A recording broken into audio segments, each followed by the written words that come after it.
ನಮಸ್ಕಾರ ವೀಕ್ಷಕರೇ, MMK TV ಕನ್ನಡಗೆ ಸ್ವಾಗತ. ದೇವನಹಳ್ಳಿ ತಾಲೂಕಿನಲ್ಲಿ ನಿನ್ನೆ ದೇಶದ ಮಹಾನ್ ನಾಯಕ ಸಂವಿಧಾನ ಶಿಲ್ಪಿ ಡಾಕ್ಟರ್ ಬಿಆರ್ ಅಂಬೇಡ್ಕರ್ ಅವರ ಜಯಂತಿಯನ್ನ ಭಕ್ತಿ ಭಾವದಿಂದ ಆಚರಿಸಲಾಯಿತು. ಹೌದು, ಅಣ್ಣೇಶ್ವರ ಗ್ರಾಮ ಪಂಚಾಯಿತಿ ವತಿಯಿಂದ ವಿಶೇಷ ಕಾರ್ಯಕ್ರಮಗಳನ್ನು ಹಮ್ಮಿಕೊಳ್ಳಲಾಗಿತ್ತು.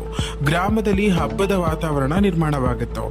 ಮಲ್ಲಿಗೆ ಹೂಗಳಿಂದ ಅಲಂಕರಿಸಿದ ಪಲ್ಲಕ್ಕಿಯಲ್ಲಿ ಅಂಬೇಡ್ಕರ್ ಅವರ ಕಂಚಿನ ಪ್ರತಿಮೆಯನ್ನ ಗ್ರಾಮದ ಪ್ರಮುಖ ರಾಜಬೀದಿಗಳಲ್ಲಿ ಮೆರವಣಿಗೆ ಮೂಲಕ ಕೊಂಡೊಯ್ಯಲಾಯಿತು.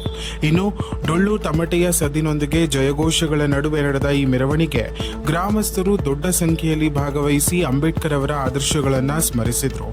ಈ ಕಾರ್ಯಕ್ರಮದಲ್ಲಿ ಗ್ರಾಮ ಪಂಚಾಯಿತಿಯ ಅಧ್ಯಕ್ಷರು, ಉಪಾಧ್ಯಕ್ಷರು, ಸದಸ್ಯರು, ಪಿಡಿಒ, ಕಾರ್ಯದರ್ಶಿ ಹಾಗೂ ಸಿಬ್ಬಂದಿ ವರ್ಗದವರು ಉಪಸ್ಥಿತರಿದ್ದು ಕಾರ್ಯಕ್ರಮಕ್ಕೆ ಮತ್ತಷ್ಟು ಶೋಭೆ ತಂದರು. ಡಾಕ್ಟರ್ ಅಂಬೇಡ್ಕರ್ ಅವರ ಸಂದೇಶಗಳು ಇಂದು ಕೂಡ ಸಮಾಜಕ್ಕೆ ದಾರಿ ತೋರಿಸುತ್ತವೆ ಎಂಬುದು ಇಲ್ಲಿ ಸ್ಪಷ್ಟವಾಗಿ ಕಾಣಿಸಿತು. ಇನ್ನಷ್ಟು ಸ್ಥಳೀಯ ಮಾಹಿತಿಗಾಗಿ ನಮ್ಮ ಎಂಎಂಕೆ ಯೂಟ್ಯೂಬ್ ಚಾನೆಲ್ ಅನ್ನು ಸಬ್ಸ್ಕ್ರೈಬ್ ಮಾಡಿಕೊಳ್ಳಿ.